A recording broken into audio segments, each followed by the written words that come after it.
आइए। कहाँ है वो? अरविंद सिंह जी। और मैडम को बुलाइए, पद्मजा जी को इधर बुला लीजिए, परिचय भी यहीं हो जाएगा। मैडम पद्मजा जी में रही है और अरविंद सिंह जी इधर आइए। ये लेंगे आ रही है इधर भेजा ना उधर पीछे पीछे थोड़ा पीछे। एक माला मंगवा लीजिए, माँ सब जी आप फूल रखवा दीजिए, मंगा दीजिए। जी इधर वाला चला ले। मुख्य अतिथि महोदय के द्वारा माँ सरस्वती के चित्र के पास दीप प्रज्वलित किया जा रहा है। यहीं से कार्यक्रम की शुरुआत होती है।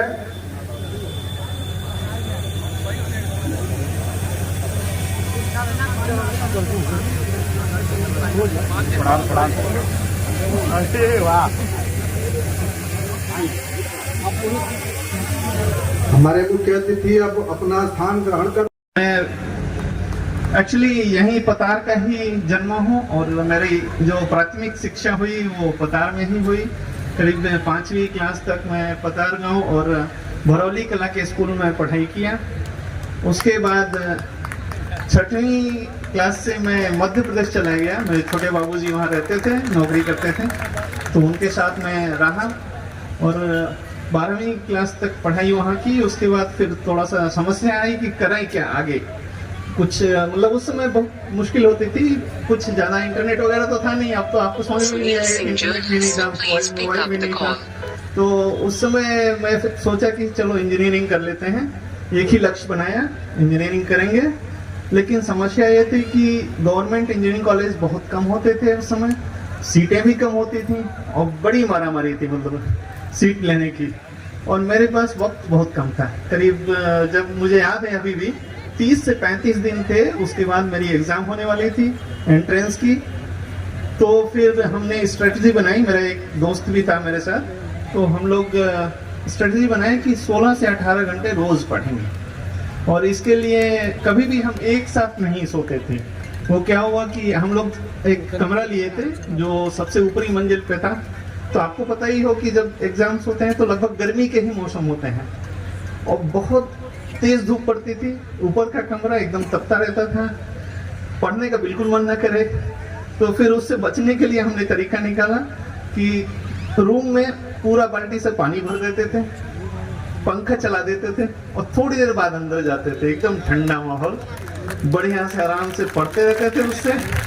तो कभी गर्मी की समस्या हुई नहीं हमें। और जब भी मुझे नींद आती थी मैं बोलता था कि भाई मैं तू सो रहा हूँ, तू मेरे को जगा देना। और ऐसा हम लोग करके करीब 35-40 दिन बस पढ़ाई किए, जम के पढ़ाई। एंड अब जब एग्जाम देने गया तो मुझे खुद आश्चर्य हुआ कि जब उस समय क्या था, निगेटिव मार्किंग होती थी। हर सब्जेक्ट के लिए 100 क्वेश्चन आते थे, ऑब्जेक्टिव होते थे और 3 सब्जेक्ट में एग्जाम देना पड़ता था, फिजिक्स, केमिस्ट्री और मैथमेटिक्स में। पहला एग्जाम जो था फिजिक्स का था। तो अभी भी मुझे याद है कि जब मैं एग्जाम देने गया तो एक ही बार में लगभग 100 में से 99 क्वेश्चन बिना देखे इधर उधर कंप्लीट कर लिए। क्योंकि नेगेटिव मार्किंग थी, हमें बहुत डर लगता था कि अगर एक भी गलत हुआ तो नंबर कम हो जाएंगे, आप लिस्ट से बाहर हो जाओगे। तो वो एग्जाम अच्छा गया, कॉन्फिडेंस बढ़ गया। फिर दूसरा एग्जाम अच्छा गया, तीसरा एग्जाम अच्छा गया, तब भरोसा हुआ कि अब इंजीनियरिंग में हो जाएगा। और सच में इंजीनियरिंग में हुआ, एडमिशन मिला।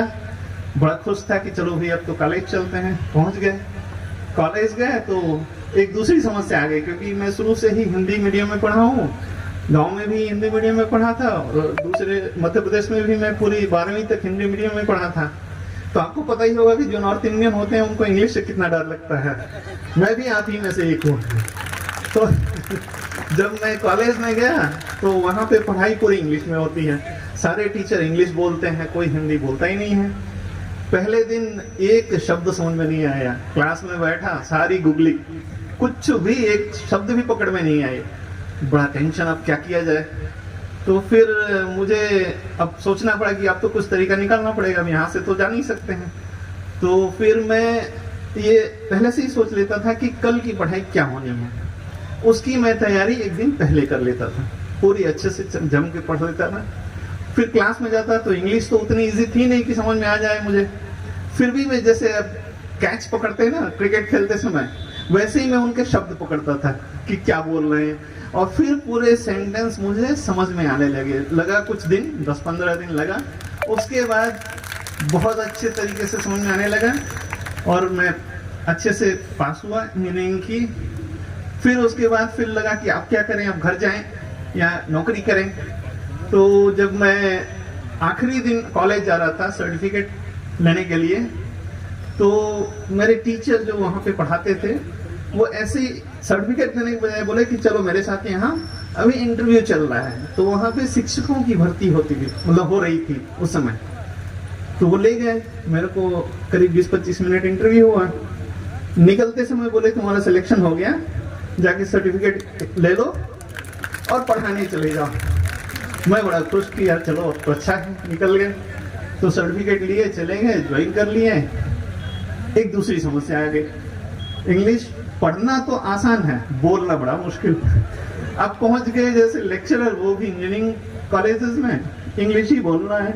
पहले दिन गए, मंच पे खड़े हुए, पैर कांपने लगे, आवाज बंद हो गई। तो बड़ा मुश्किल, अब क्या किया जाए। तो फिर एक तरीका निकाला उसी समय कि चलो मैं अपना इंट्रोडक्शन दे देता हूँ, आसान है बोलना अपना इंग्लिश में। तो मैं अपना इंट्रोडक्शन दे दिया, फिर सारे बच्चों को एक एक करके उनसे इंट्रोडक्शन लिया। 15-20 मिनट पास हो गए, कंफर्टेबल माहौल हो गया और फिर आसानी से शब्द निकलने लगे। तो बहुत अच्छे से पढ़ाया मैं, करीब लगभग 1 साल से कम पढ़ाया होऊंगा। तो जब मैं वहाँ से रिजाइन करके जा रहा था दूसरी नौकरी के लिए, सारे बच्चे घेर लिए कि नहीं नहीं आप मत जाओ। मैंने कहा यार हमारा भी जीवन है, हमें भी जीना दो। तो फिर मैं दूसरी नौकरी करने चला गया। ऐसे एक तीसरी नौकरी की, फिर उसके बाद इसरो का हमारा कॉल लेटर आ गया कि आइए इंटरव्यू दीजिए। तो उस समय मतलब आप जैसे आप समझ सकते हैं कि 98-99 वगैरह में बड़ा पैसे की बहुत कमी होती थी सबके बारे में, और एसी में चढ़ के जाना वो बड़े मतलब अमीरों का काम था, हम लोगों की बस की बात नहीं थी। तो इसरो जो हमको जब बुलाया तो उसमें बोला कि एसी का किराया मिलेगा। हम तो गए भाई एसी के किराए में घूमने के लिए, फ्री का जाना था, फ्री का आना था, खाना पीना सब फ्री था।